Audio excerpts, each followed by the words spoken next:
So, hi everyone. My name is Don Saucier. I'm the Faculty Associate Director of the Teaching and Learning Center. I'm also a professor of psychological sciences, and I'm so excited that you're here for our first event in the Teaching and Learning Center's Professional Development Series this fall. For those of you who don't know, we have an event every week of the academic year in the fall and the spring semesters. We meet in real time over Zoom at noon on Wednesdays. We run for about 50 minutes to an hour. And that same Zoom link, unless it gets compromised, is going to be the Zoom link we're going to be using throughout the academic year. We also record and archive our events and we post them on Canvas as well as on our website so that you can go and look at those if you ever need those. So if you're here saying, hey, this was a great event, I wish other people knew about this, you can share it with them and they can watch too. We also provide professional development certificates, both for GTAs, so for graduate students, as well as for faculty and staff. And if you want to be a TLC fellow, we also have an application for that. And all of that information is available on our website. And one of my colleagues will drop that information into the chat for you as well. So we're excited to see you today, and we hope we'll see you a bunch of times over the course of this academic year. We also have a Teams channel. So communication at the university is sometimes a little complicated.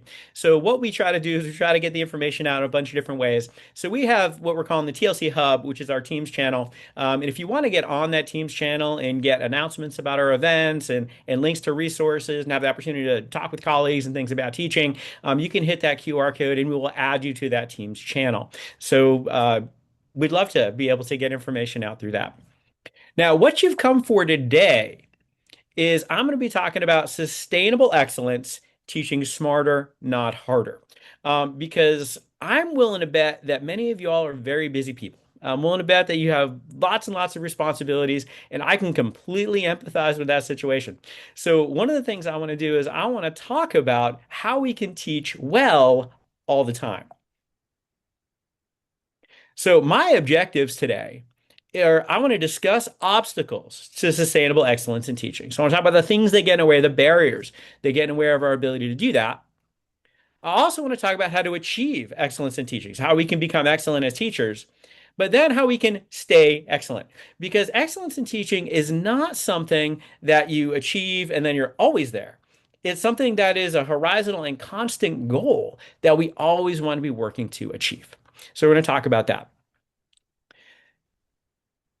Every time a new person comes in, it takes my cursor off my slide. So I apologize for any delays in clicking. So, couple disclaimers as we get started. First of all, I'm going to share my perspectives and my experiences. And there's a possibility that my experiences may differ from yours. I may have demographic differences from you. I may have, be a little different age in you, whatever. There may be some things about me that will have caused my experiences and my perspective different than yours. And there's also a possibility that I may have succeeded despite, not because of what I did. So I'm going to share with you things that I've done. I'm going to share with you experiences that I've had. I'm going to share you my understanding of literature, those sorts of things. But do understand that comes from me, and there is a possibility that your lens may be different than mine. If I make a recommendation here and you're like, I definitely don't want to do that in my class, then don't do that in your class. So I'm not giving you a mandate. I'm not giving you requirements. Just because I think it's a good idea to do and it works in my classes doesn't mean it's necessarily going to work for you in yours. So please, and you don't need my permission for this, but I'm going to say it anyway. Feel free to disregard anything that I recommend that is not going to work for you. You want to be the best teacher you can be. You don't want to be a clone of me, and seek other people's perspective to complement my talk. Because really, what I think we're doing is we're creating a network, a community of people who really, advocate for excellence of teaching at our institution.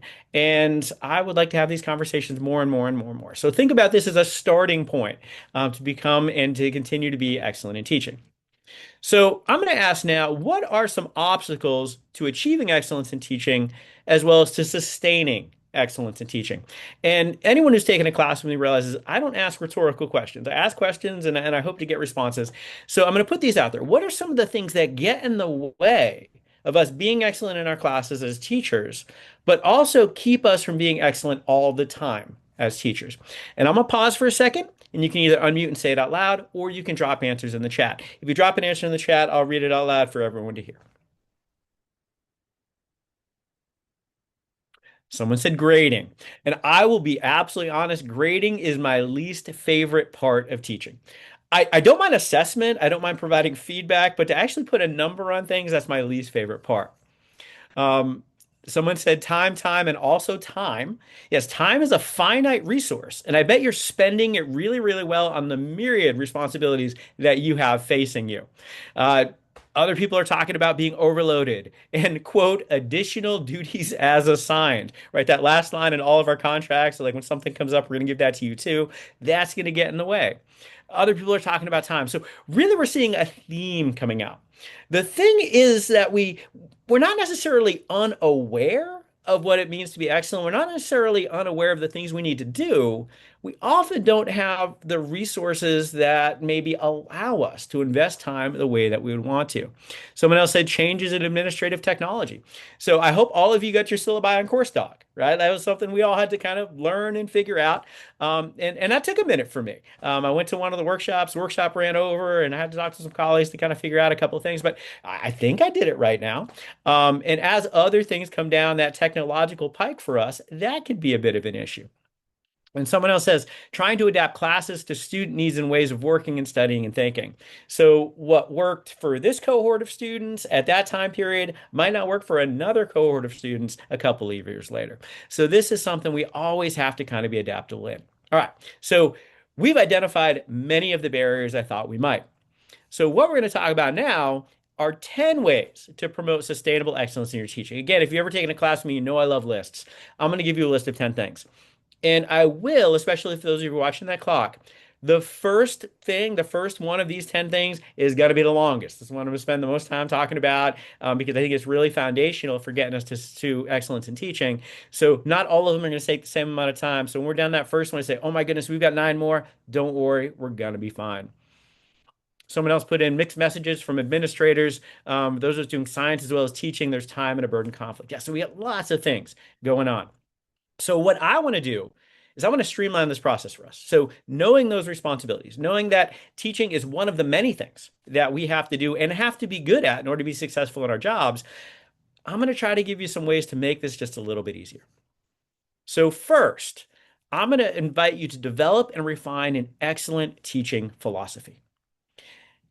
This is a big one. This is kind of foundational. And a lot of us, especially early in our careers, might not have thought this through, maybe the way that I might recommend that we do this. Because I think that teaching starts with teachers. It starts with us.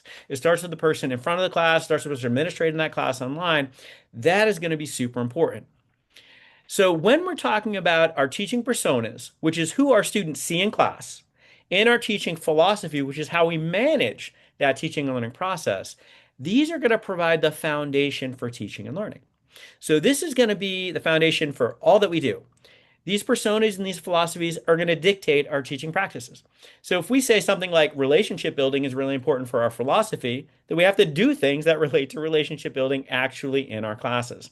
And I would invite us to be intentional, purposeful, and dynamic in these personas and these philosophies.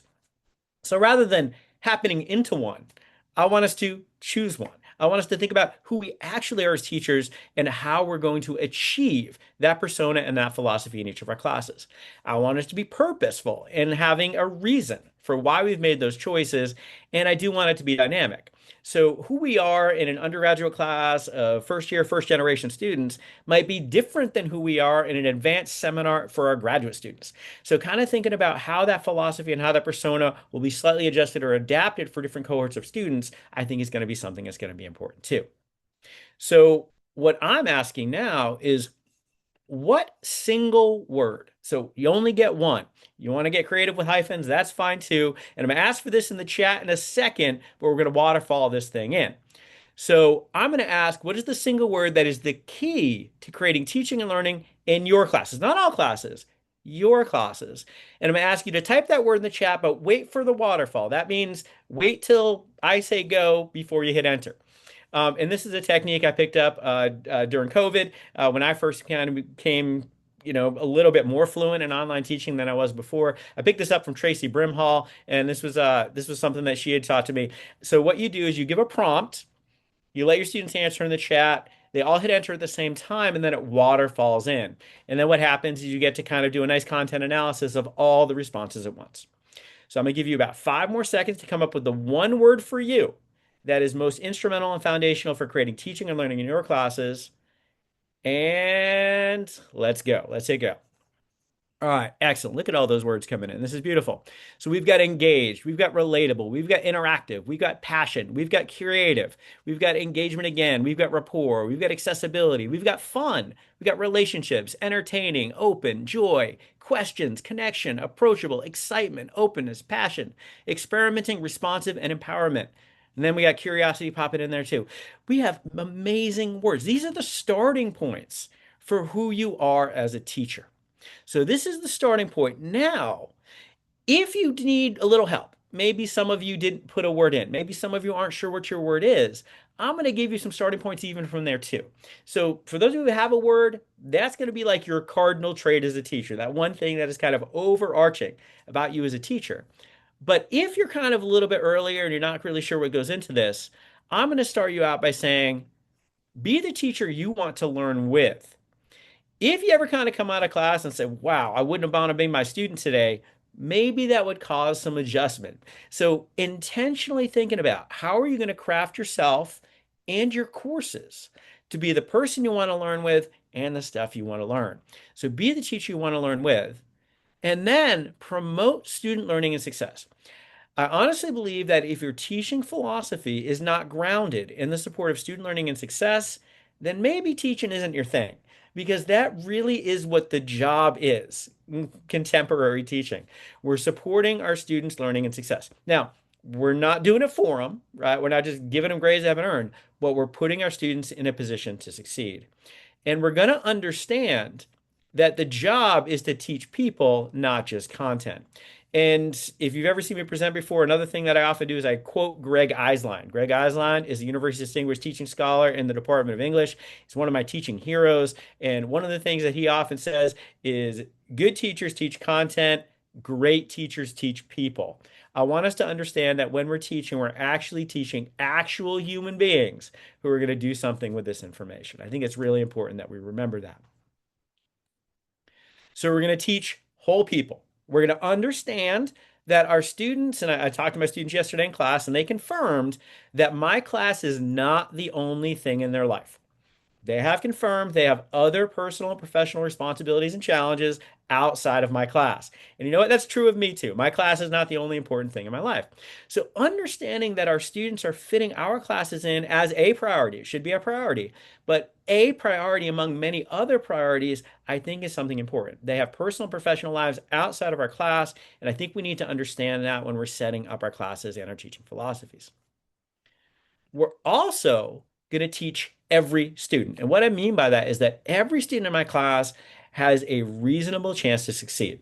They have a fair chance to succeed. I'm going to come in and give them all that opportunity. I'm not coming in and saying, look to your left, look to your right, one of you is going to fail. I'm not doing any of that stuff. And some of you may have been in classes where that happened to us earlier in educational career. I know that was true of me. I've heard professors say that to me. I'm not going to do that. I'm going to teach every student and give every student that opportunity to succeed in my class. Again, success is on them, but I'm going to give every student that opportunity. And then your practices, what you actually do, is going to be inspired by these goals. One of the things that I do in my role in helping teachers become teachers is I do a lot of observations. I watch a lot of people teach. And one of the things that sometimes concerns me is when the stated teaching philosophy does not emerge in any of the things they do in their class. So they say they're all about engagement, but I don't see engagement. They say they're all about relationship building. I don't see relationship building. So I want the things that we do, the way that we structure assignments, the way that we structure assessment, the way that we interact with our students in class to reflect this persona and this philosophy.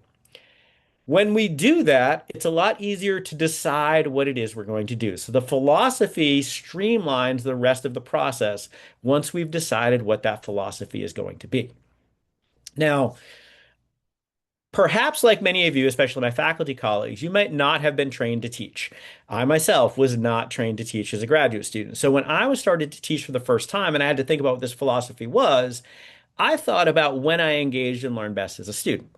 So these are some of the teachers from my educational past. So I've got fifth grade teachers, I have teachers from college, teachers from graduate school, teachers from high school, all over the place, represented by these pictures here. And these are my favorite teachers. These were the teachers that I engaged with the most, that I learned the most from, that I really had good connections with. And I used them as the starting point for my teaching philosophy. So, and thinking back that these are the best of the best that I ever had the privilege to learn with, what made them the best is I actually found in a content analysis of my experiences with them, they did two things in common. The first thing that everyone that you see pictured did is they told me that they believed in me as a student. They told me that they believe that I succeed. There's actually some research that shows that when successful students, when we look at the difference between successful and unsuccessful students, so students who completed college successfully versus those who didn't, for instance, a lot of them who succeeded say that a teacher told them this. There was a teacher that at some point explicitly told them they believed in them, and that experience is much less common in those students who did not succeed. So one of the things that I would say is let's be that person. And if we're all that person, even better. But let's be the person who tells our students that we believe in them. The second thing that all of them had in common is they loved teaching. They loved being in the class with me. They loved teaching the content with me. And I really, really took that forward with me as something instrumental in what I wanted to be as a teacher. As part of my research on the scholarship for teaching and learning, I also kind of wonder, well, what do students want? So I know what I wanted as a teacher. I know what I wanted in my teachers. But we've got students. What do you want in your teachers? And this is a word cloud. And what we have here are some free responses that we put onto this word cloud that students had given us, about 355 students had given us about what they want in their college professors. And by the way, I use the word teacher to represent the behavior of teaching. I know that some people say, well, teachers are K-12. No, if you teach, if you behave as a teacher, I'm going to call that a teacher. I think instructor and professor and things like that are more ranks than actual behavior sometimes. So I'll use the word teacher, and I apologize if anyone has issue with that. But ask students, what do you want in your teachers? So the people who are teaching your college classes, this is the word cloud of the responses. In a word cloud, the bigger words are given more often. They're given more frequently. So the largest words are the most frequent words that students gave. So what do students most want in their teachers? And again, not rhetorical questions. So someone can say it out loud, you can drop it in the chat, but what are the words that are showing up most often that students want in their teachers? And someone put Karen. We see Karen popping up there. We see compassion. We see understanding. We see patient, right? So these things are popping up. Now, interestingly, we don't immediately see brilliant, right? If you look at it, you will see intelligent and knowledgeable and things like that do show up. But the things that are most common are things that are related to the human being teaching the class, the authentic, actual individual teaching the class, not the brilliance of the person up there. Now, actually, some of the other research that we've done suggests that most of our students think that if we're teaching that class, we probably should have some degree of knowledge that qualifies us to be able to do that. And they don't want us to be unknowledgeable, but they really do want a person that they can learn from. So when we're deciding who to be, knowing that I think is going to be important. We have lots and lots of data. We come to this in other ways, but the next little bit that I'll share with you, these are word clouds where students describe their favorite and their least favorite college teacher. So over in the purple on the left, we have their favorite college teacher and what is showing up really commonly there. We're seeing fun. Someone put in all caps, right? Showing real big. Fun and funny showing up there too. So they want us to be in a situation that creates a positive experience for them. What don't they want? So over there in the right in the black, what do they not want? They do not want boring. And one of the things that I gave a talk last week to the College of Ag, and y'all saw they really don't like boring. Like lots of different ways we ask the questions, like their least favorite thing, they don't want to be bored. They want to be fun, and actually some of our research shows they want to be challenged as well. They just want to know that they're going to succeed as they challenge. Yeah, and boring and rude and judging are other things that come out of there. So my teaching philosophy, when I think of the one word that really kind of makes learning and happen in my classes is engagement. And in particular, I'm a big fan of what I call trickle down engagement. And this creates this wordplay that we have called Engage the Sage, which is actually a YouTube channel that we have that I'll talk about here in a second. But some of you may be familiar with sage on the stage as a teaching style. Sage on the stage means you put a brilliant person in front of the room and they say brilliant things and the students write it down. That's sage on the stage. And then other people said, well, maybe rather than sage on the stage, we'll guide on the side. So more of a flipped classroom kind of thing where the teacher is a facilitator who kind of lets the students do their thing, but then kind of intervenes when needed. So we kind of wordplay to that went with engage the sage, where what we really need to do is make the experience of the person teaching as positive and fulfilling as we can to make teaching and learning happen. And someone said meddler in the middle. I'd not heard that one before, so I'm going to steal that moving forward. So meddlers in the middle. Excellent. So I'm going to say we want to focus on our own experience first. Many of you are familiar with a student focus in teaching. So kind of focus on our students and their situations and their goals and their needs and all of those sorts of things. And I'm absolutely a proponent of the student focus. But I also know that when I preach the student focus, a lot of people get overloaded by that. They start to think about all the work that the student focus creates for them, and they experience compassion fatigue, right? They actually get tired of caring. So one of the things that I advocate is don't focus on the students, focus on you. And if you focus on you, it's going to be good for the students too. So again, I'm not saying we're not going to be student focused, but I'm going to try to be clever and kind of focus on you to make it easier and more sustainable to be student focused. So with trickle down engagement, what we're going to do is we're going to understand that when we are engaged in our teaching, when we are thoroughly invested in that process of teaching, when we're loving our content, we're loving that process of sharing it with our students, that engagement is going to increase student engagement. So if you're invested and you're loving it, they're more likely to be invested and they're more likely to love it. When they're more likely to be invested and more likely to love it, what are they more likely to do?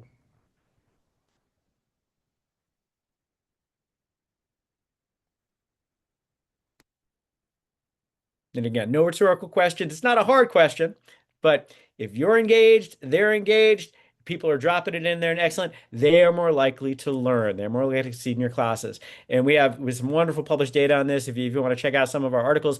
But basically, this very, very simple model, your engagement leads to their engagement, leads to their learning. And one of the things I think is kind of one of the most powerful things about this is when you're engaged, they're more likely to come to class. If they're more likely to come to class, you're more likely to have the opportunity to teach them. So engagement is a big piece for me. Now, some of you are still saying, I'm still not quite sure what my teaching philosophy is going to be. I'm going to go a little bit even further, a little more comprehensive, and saying that if you have no idea what your philosophy is, then start by bringing peace to your class. Start by bringing that oasis away from all the other things in life where your students can just come there, be separated from everything else, and lock in with learning with you. There's be a safe, nice, welcoming, amazing place. And peace is also an acronym for what I think the five foundations of excellent teaching are. And the first of those is preparation. You got to have a plan. You got to know what you're doing that day. Second, you got to have expertise. And these two, by the way, are necessary but not sufficient for excellence in teaching. You got to have a plan and you got to know your stuff.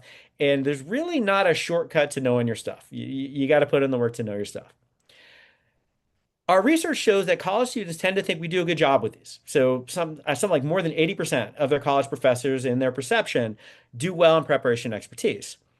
But the rest of the acronym, there's more variability. So it's less likely they're going to say all their professors are doing that. And the A is authenticity. So this is being an actual human being who has actual experiences, maybe an actual personality, maybe even a sense of humor, but being an actual human person with them. Our students don't want to learn from brilliant robots. They want to learn from actual human people. So one of the things I'm going to recommend is you think about how you want to safely and comfortably be authentic with your students in class. I'm not recommending you overshare. I'm not recommending you go outside your comfort zone, but I am recommending you find some way to be as human as you want to be with your students to help them learn. Then I think we got to care. And there are three things I think we got to care about. We got to care about the content. And we got to care about all the content. If we're teaching about it, we got to care about it. It's got to be a reason. Second, we got to care about those students as a whole people. And then third, we got to care about the process of teaching those whole people that wonderful content. And one of the things that our research is suggesting is that telling them we care about the content, telling them we care about their learning are really easy ways to help our students engage in our class. And then the last E is engagement. So when we're teaching, we're engaged, and they're learning. So what we're going to do is we're going to use all of these different models and the words that you created to create a teaching philosophy that dictates those teaching practices. And now we're going to apply that teaching philosophy to all of our courses in similar ways.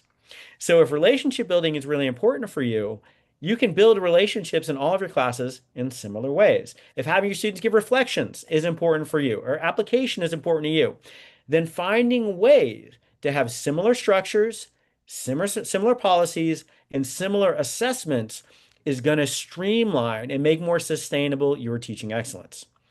I think sometimes we have the temptation to, when we're doing a new prep or teaching a new course for the first time or something like that, to start from scratch.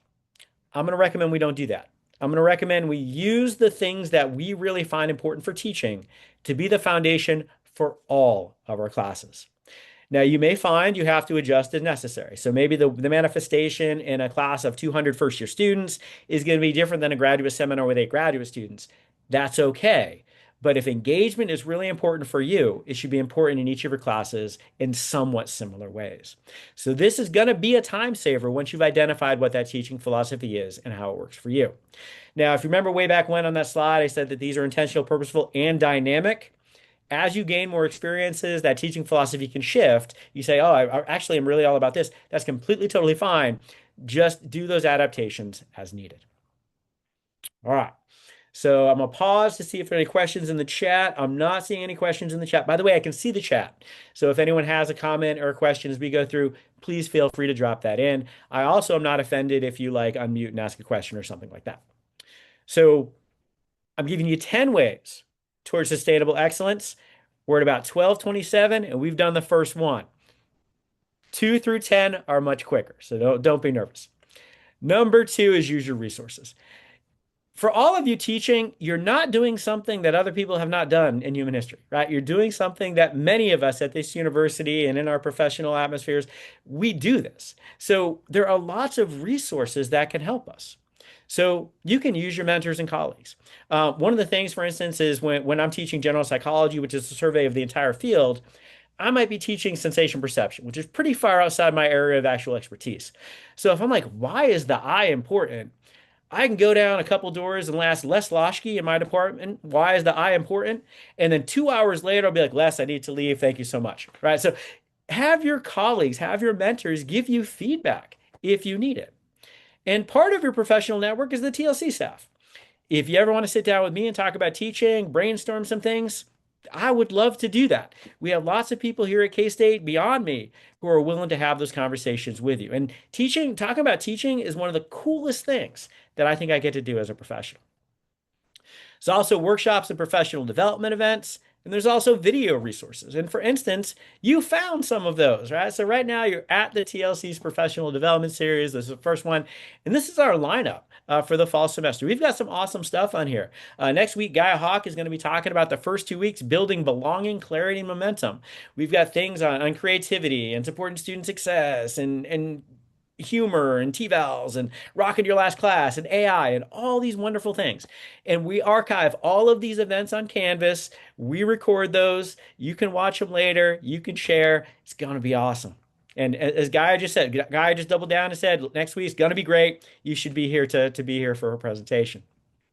We also have I have a YouTube channel called Engage the Sage. We have lots of videos to kind of help you with these kind of things, to check that out. So definitely check those out. We've got long form videos. We've got shorts that we do every couple times a week.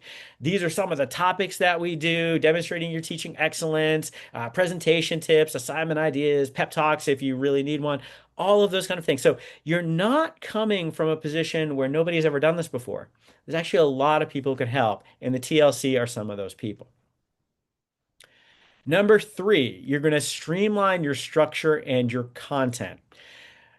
When I'm teaching general psychology, I have 4 months, I have 15 weeks, I have 30 class periods to share with them the introduction to my field.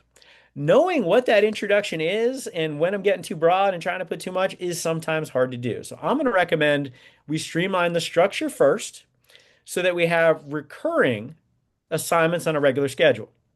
I love reflection questions. I love application assignments, and I love doing them every week. So my students know that end of the day on Sunday, every week, they're going to submit a reflection question to some of my classes or an application assignment to some of my other classes. They're going to be short, but they're going to be predictable, and it creates a learning check for me of what's resonating with my students, where they may be having questions on some of that content. So if I have to do any remediation or cover something again, but also lets me know what stuck out to them in really good and positive ways. So this is a really cool thing. It's really fulfilling to kind of read these, but it's something that happens every week in my class. So what it does is it creates a rhythm. The assignments in my class create a rhythm. They know how it's going. I also streamline my structure by using 1,000 points. In all of my classes, I have 1,000 points. Now, earlier in my career, I had 100 points. Same kind of thing. Psychologically, it's a satisfying number. And then every assignment is really easy to understand how much it weighs. So if you're doing something for 150 points in a 1,000 point class, that's 15% of the points in the class. Really easy to kind of put that together. I'd always found as a student, if my class was like 672 points, it was kind of hard to understand how much things weighed. It wasn't as psychologically satisfying for that. So I did that. Now, early in my career, I actually did 100 points. So your exam wasn't 150 points, it was 15 points. And I had students actually tell me that they couldn't get themselves motivated to study for a 15-point exam. And I always thought like that's not really what they mean. They really want more ways to earn points and that's not really what they're asking for. I got this feedback enough times that I said, I'm going to take them at their word. And I just added zeros to everything. So the 15 became 150, the 10s became 100, and so on. And what happened is that went away. It actually really is they wanted it to be 150 points and then they could be motivated to study. And it got rid of that complaint. So I always now use 1,000 points. It's really easy for me to kind of shoot toward that number. And it makes the structure for my class very similar from class to class.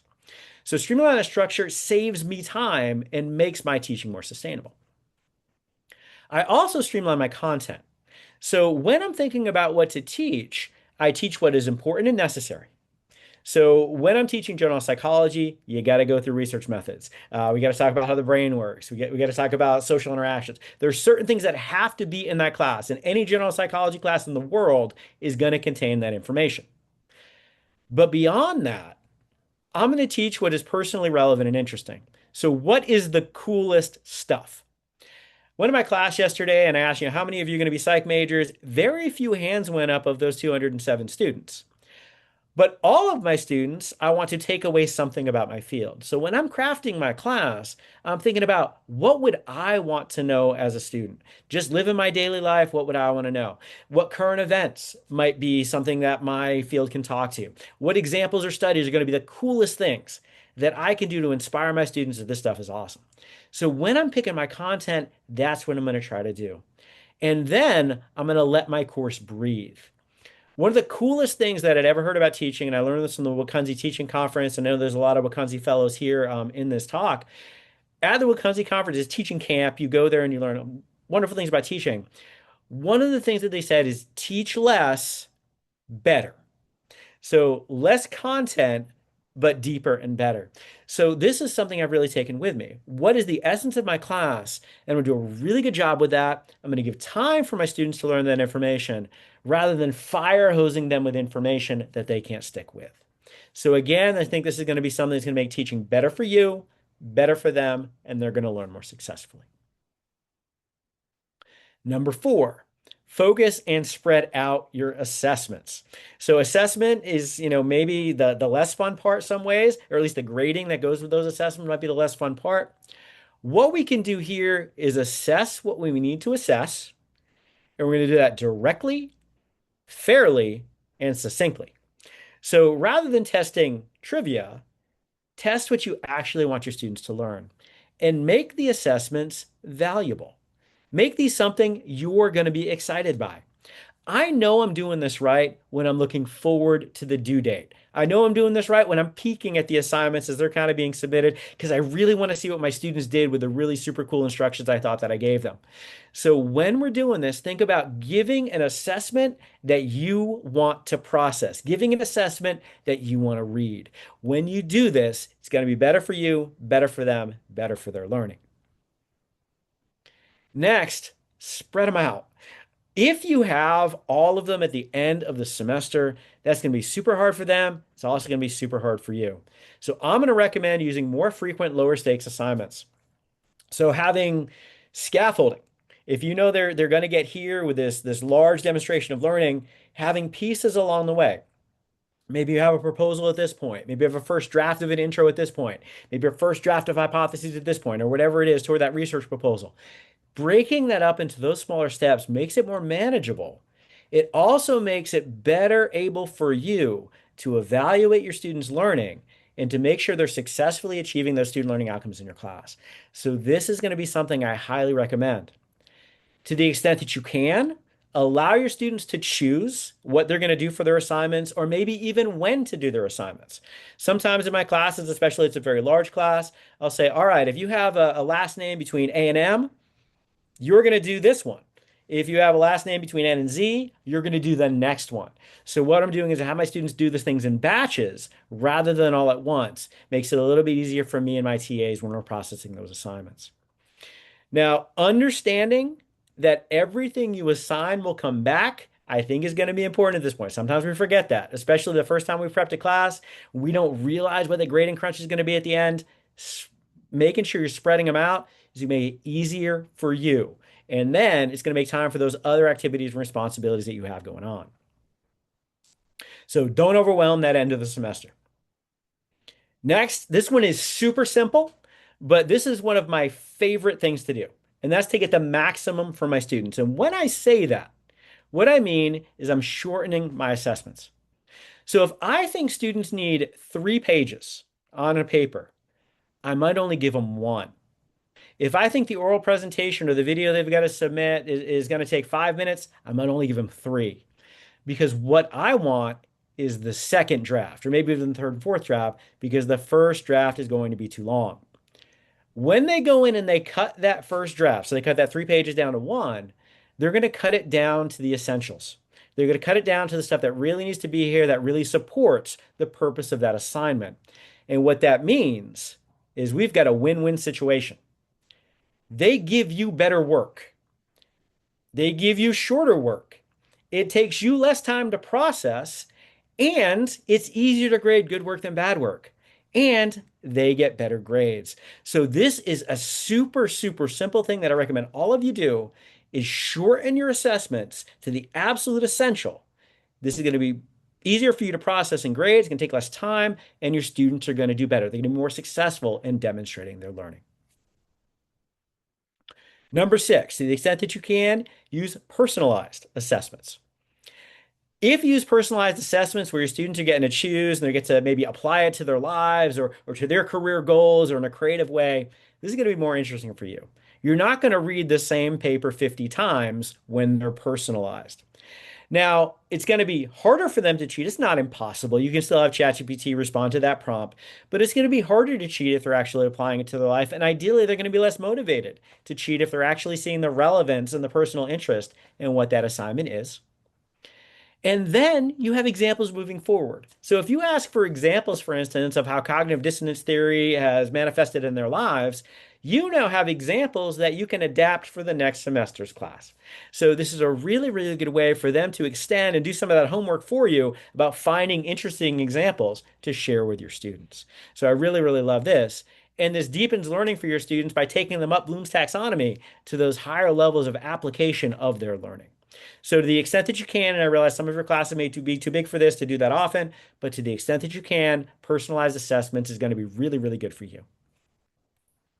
Next, I'm going to recommend that you infuse some empathy into your courses. So think about what your students are going through. Think about what their perspectives are. Think about what their goals are. Think about why they want to learn that information, how they're going to apply it. That's going to help you teach. It's also going to make more positive experiences for them. And we have some video resources you can check out. By the way, I'll share this PowerPoint with anyone who wants it. We got a lot of hyperlinks in here that you can kind of look at and talk about all of these sorts of things. So if you design your class empathetically to support your students, the experience is going to be better for them, and it's going to be better for you. Next, I had said that putting numbers on things is maybe my least favorite part of teaching. Maybe reading negative T-val comments is up there as well. So sometimes we get student feedback that is maybe less exciting to read at the end of that semester. And later on the semester, I'm going to do a talk about T-vals and why they're important and how to get more productive T-vals and those sorts of things. I actually think T-val is a good tool for getting student feedback. But sometimes we feel obligated to do everything that the students told us to do in that feedback. So I'm going to say don't do that. Use it as information. Don't overreact to student feedback. If you're doing a class and someone says, hey, I really didn't like the reflection questions. One of my favorite parts of the reflection questions in my class. I didn't like the reflection questions. And I say, okay, well, the students didn't like it. That might not be true. It might be the 30 students who didn't say anything about it liked it, but the one student who said they didn't like it kind of looks more salient than that. So don't overreact to the student feedback. Let the feedback inform your decisions.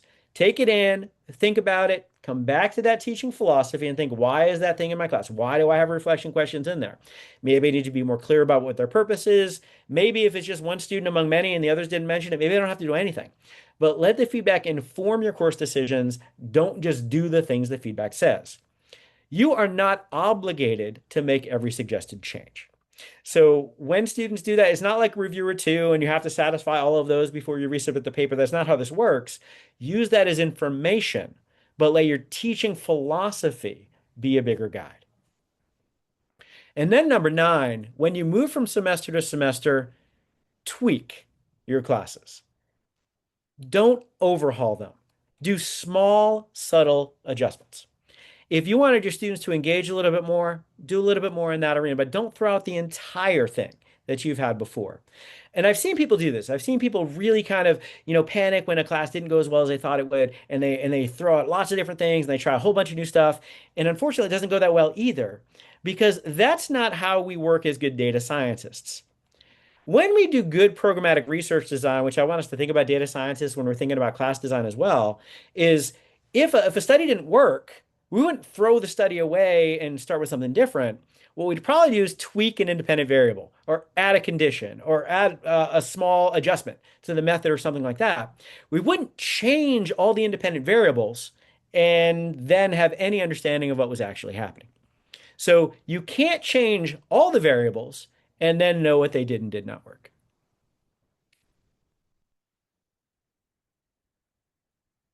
So sorry, I was looking at Rick Zajac dropped a little Pac-Man icon to talk about the adding an extra zero on assignments. So thank you, Rick, for dropping that in. I'm gonna check that out for later. So tweak, don't overhaul, and when you're tweaking, remember back to using those resources. Talk to a mentor, talk to a colleague, say, hey, I got this feedback. This is what I'm doing. What do you think? They can often provide that third perspective that's going to help you kind of figure out how you want to make that tweak. And then number 10, you're going to focus on maximizing your experience as the instructor and the teacher. If you come in and you say, I'm going to make this the best class for me that I can, I think that is the key to achieving and sustaining teaching excellence. When you come in and say, I'm going to make this class awesome and I'm going to enjoy it, and this is going to be my favorite class and my best teaching experience, that is going to be the way that you sustain this. So make the experience positive and fulfilling for you. That is going to be the key. So in conclusion, and then we'll open it up for questions and those sorts of things. I will have another activity for you to do here in just one second. In conclusion, to achieve and sustain excellence in teaching, I think we need to create an excellent teaching philosophy. And I've given you some ways to start with that, and I would love to talk to anyone who wants to talk about teaching philosophy more. Use that to inspire your practices. Use your resources and these operational suggestions. A lot of the things that I've suggested to you today are practical things you could do right now. And what they will do will make it easier for you to teach excellently. And then enjoy the process. Teaching, I think, is one of the coolest, most fulfilling things that we get to do as professionals. I think it's the most important mission of the university is education. I know it's a research institution, but I think without education, we don't have that research institution. And understand that you got this. That imposter phenomenon does not go away. In fact, I think it probably even gets stronger and stronger and stronger, those of us who continue to experience it.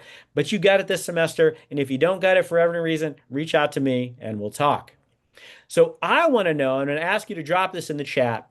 What is one concrete takeaway from our conversation today that you're going to use to achieve and sustain your teaching excellence? So I'm going to shut up. I'm going to wait for these to come in the chat.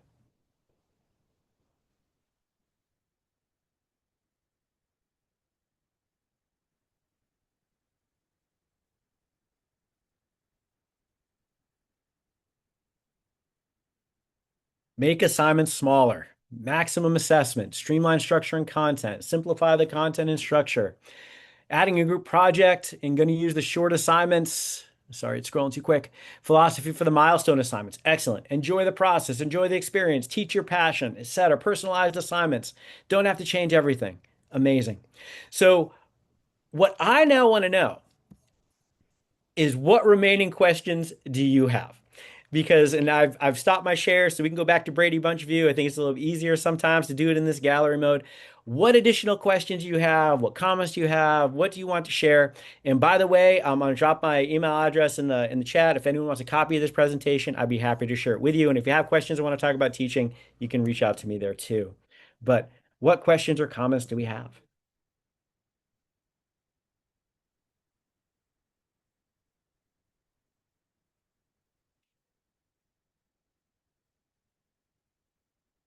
What helps calm the nerves when teaching a large class for the first time? That is an excellent question. So there's a term that some of you have heard me talk about before called excite nerve. An excite nerve is really that simultaneous possession of being excited and anxious in any given situation. So interestingly, the way that your sympathetic nervous system works is it just revs you up. It just starts that fight or flight response, and your heart rate goes, and you start to sweat, and all of those kind of things. But the emotional experience, at least according to people like Schachter and Singer, is something you decide on cognitively. So you get to think about and decide that. So when you're standing in front of a class and your heart starts to race, and I had this happen yesterday. I have this happen every time I teach. I have it. It's happening right now because I respect all of you and I don't want to waste your time, right? So anytime this happens, what I say is, you know what? My heart going up means I'm excited because this opportunity really means a lot to me. I really care about what I'm doing. So what I use is I use that increased heart rate, that stress response as kind of validation that this is a meaningful thing that I'm about to do. When I do that, it makes it easier for me to embrace the opportunity rather than want to flee from the opportunity. So that's something that I would recommend. I also would recommend things like deep breathing and all of that, center yourself. I sometimes will actually stretch in my office. I find that stretching kind of calms me down. I'm a flexible dude, so I like to stretch anyway. But stretching in my office before I go down just to get myself physically relaxed a little bit more before I go in. These are things that would happen. We'd actually asked some excellent teachers in one of our studies a long time ago what they do before they go into class, and they had various rituals that they use. Some of them would wear the certain shoes that they teach in. Some would do a little happy dance right before go into the class. Others would have a mantra right before they go into class to kind of get their minds right. Someone just said they watch something funny or on YouTube before they go in. I actually used to listen to Ants Marching by Dave Matthews. That was my getting ready to teach song when I was a graduate student. So all of these little rituals could be something that kind of gets you in that mindset. And then you're conditioning yourself to get ready for that. Someone said, what advice do you have for someone who had a great T-val in the previous semester and is worried not to have a bad T-val this new semester? Well, why would you expect to get a bad T-val if you just get a good T-val, right? If you're the same teacher doing the same things and you're only getting better and improving and tweaking, don't expect the bad T-val. Let's just focus on doing it right and hope the T-vals work. I never do anything in my classes specifically with the goal of getting a better T-val, at least a more positive T-val. We'll talk about getting more productive T-vals later this semester, and I do things for that. But I never do anything to get a better T-val. What I do things are try to increase the quality of my teaching and the quality of their learning, and then I assume that the evaluation is going to work out. That's what I try to do. And as someone just said in the chat, yes, we all get bad comments. We all get bad numbers sometimes. If you ever want to feel better about that, find the best teacher you know. Go out to coffee and say, have you ever gotten a bad T-Val comment? And they will share all the stories. So when you hear your heroes talk about how their students gave them negative comments, it actually just shows you this happens to everybody. I'm looking to see if I missed any other questions in there. Yeah, sometimes that T-Val, someone just says more about them and what they're going through than it says about you. What other questions or comments do we have?